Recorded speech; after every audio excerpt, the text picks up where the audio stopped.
Hey everyone, my name is Aisha Arnimwali and today I am here with another topic and conversation with the ChatGPT.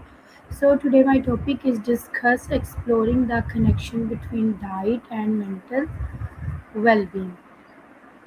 So let's start and call ChatGPT. Hi, how are you? Hey, I'm doing really well. Thanks for asking. How about you? How's your day going so far? My day is going good, great. I'm fine, I'm really Alhamdulillah. I'm really glad to hear that. If there's anything you feel like chatting about or something you need help with, I'm right here. Yeah. So today I'm chatting about, and my topic is connection between the diet and the mental well-being. So how you can describe this? That's a really fascinating topic. So, at a high level, there's a growing body of research showing that what we eat can really influence how we feel and how our brains work. For example, diets rich in fruits, vegetables, omega 3s, and whole foods tend to support better mood and cognitive function. On the other hand, things like processed foods, sugar, and poor nutrition can sometimes be linked to anxiety or even depression. So, it's really this kind of two-way street between diet and mental health. So my first question is how does nutritional intake influence brain chemistry and emotional regulation? That's a great question. So basically, the nutrients we get from food act as building blocks for neurotransmitters, things like serotonin, dopamine, and GABA, those chemicals that help regulate mood and stress. For example, omega 3 fatty acids from fish can enhance serotonin signaling, and B vitamins help with energy and mood stability. So when we have a balanced diet, we're really giving our brain the raw materials it needs to keep emotions on an even keel. Yeah. So my next question is what is the role of micronutrients in maintaining optimal mental health? Yes, micronutrients are really crucial. Things like zinc, iron, magnesium, and vitamins like B6, B12, D, and folate all play key roles. For instance, a deficiency in vitamin D has been linked to seasonal depression, and low iron can lead to fatigue and poor concentration. So these micronutrients really act like subtle but essential support systems for mental clarity, resilience, and overall well-being. Yeah. So I kindly tell me like how are the dietary patterns linked to the prevalence of mental health disorders? Absolutely. So, certain dietary patterns, like the traditional Mediterranean diet, which is rich in fruits, veggies, whole grains, and healthy fats, have been associated with lower rates of depression and anxiety. On the other hand, a Western diet, often high in sugar, processed foods, and trans fats, has been linked to a higher prevalence of mental health issues. Essentially, it's the overall pattern, consistently good nutrition versus a more processed, nutrient poor diet, that really influences how often mental health disorders pop up. Yeah. So what scientific evidence supports the relationship between diet quality and psychological well-being?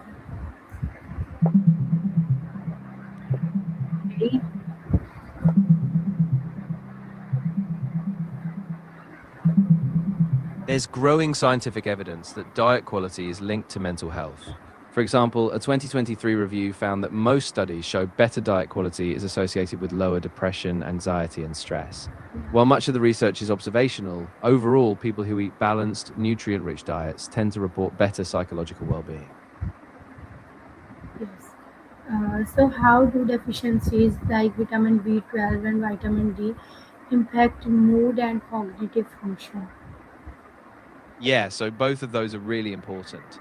Vitamin B12 is crucial for nerve function and the production of neurotransmitters, so a deficiency can lead to fatigue, memory issues, and even depression. Similarly, vitamin D plays a big role in brain health. Low levels have been linked to lower mood, cognitive decline, and even a higher risk of dementia. So, keeping those levels balanced is really key for both mood and mental clarity. So what role does the gut-brain axis play in mental health and how is it affected by diet? The gut brain axis is such a fascinating link. Basically, it's this bidirectional communication system between your gut and your brain, involving nerves, hormones, and even gut bacteria.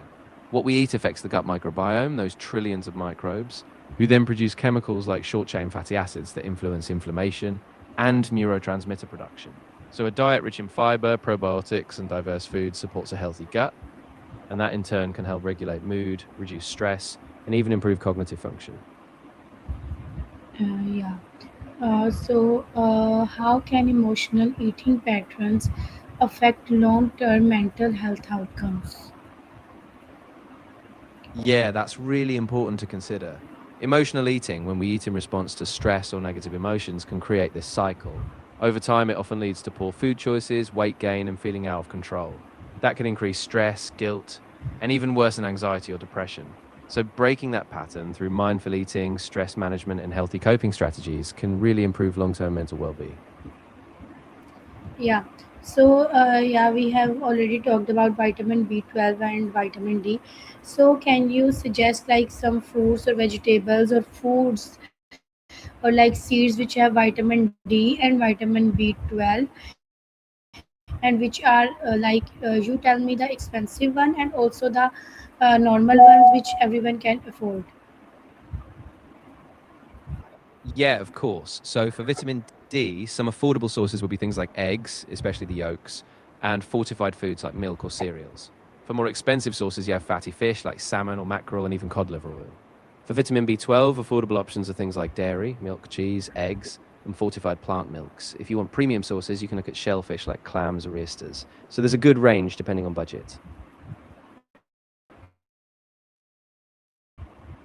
Okay. What is the relationship between sugar consumption and mood fluctuation? Yeah, there's a pretty strong link there. When we consume a lot of sugar, it can cause these rapid spikes and crashes in blood sugar. After a spike, we often feel a short burst of energy, but then the crash can bring on irritability, fatigue, and mood swings. Over time, a high sugar diet is also associated with inflammation and can disrupt brain chemistry, which could contribute to longer term mood instability. Yeah. So, how does caffeine intake influence stress, anxiety, and sleep quality?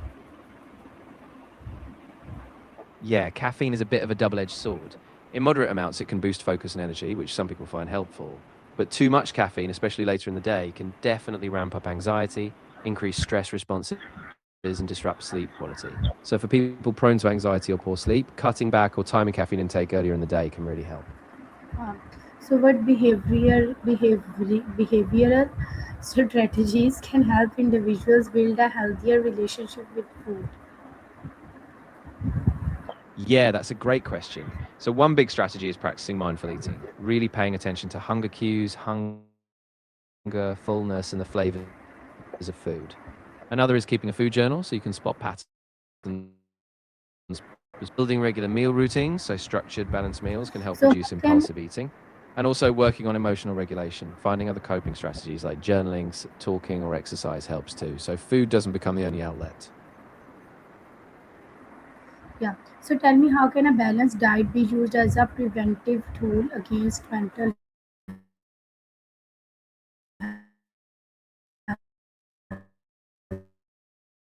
The question is, how can a balanced diet be used as a preventive tool against mental health disorder? Yeah, absolutely. So a balanced diet acts as a foundation for brain health. By consistently providing essential nutrients like omega-3s, B vitamins, antioxidants, your brain gets the building blocks it needs to function optimally. That can help regulate mood,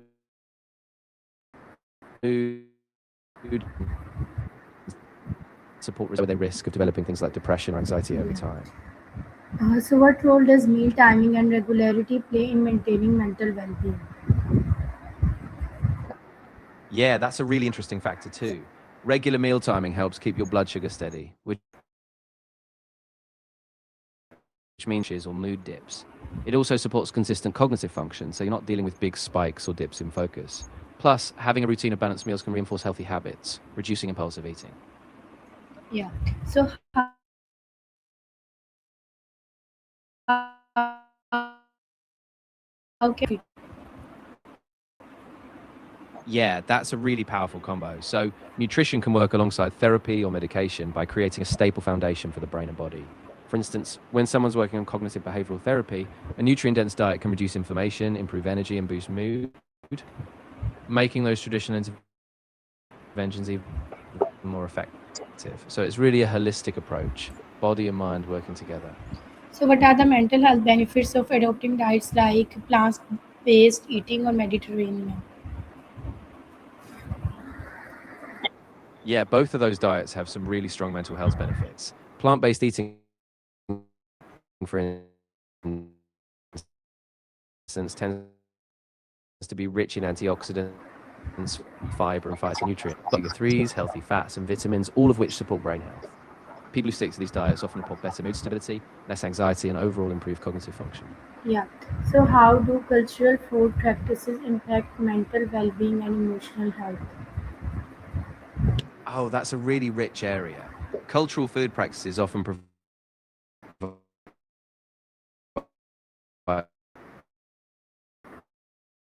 a sense of belonging, traditions often a bonding ritual, and familiar foods can evoke positive memories and reduce stress. So by honoring those traditions, like cooking family recipes or participating in food rituals, we get this emotional support that really bolsters mental well-being. Yeah. So, what role does socio-economic status play in access to mental health supportive nutrition?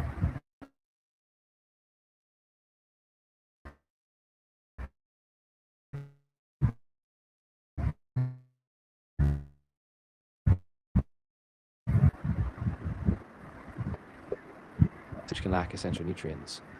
They can create a cycle where poor nutrition contributes to stress or worsen mental health, while financial barriers prevent access to better options. So addressing socioeconomic disparities is really key to ensuring everyone has access to mental health supportive nutrition. Yeah. Thank you so much for sharing your insights. It will be a great conversation with you. And I hope our listeners will also learn a lot from you.